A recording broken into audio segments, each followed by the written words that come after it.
Nasungkit ng Cebu City North Chris Stephanie Johnson ang corona bilang Miss Universe Philippines Cebu 2024 sa isang pageant na ginanap noong Sabado ng gabi sa isa sa mga hotel sa Cebu City.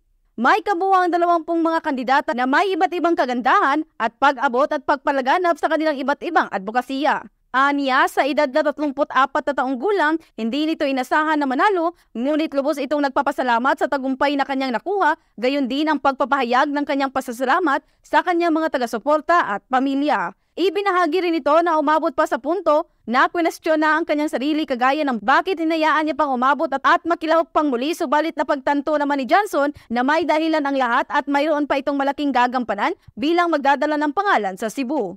It's very overwhelming na kaya pala na 34-year-old. I would like to thank all the supporters. I will tell you honestly, I did have some points during the whole duration of the pageant where I did question myself, where when my back hurt, I had to ask myself why I had to put myself in this situation again. But then I realized that I'm here for a bigger purpose.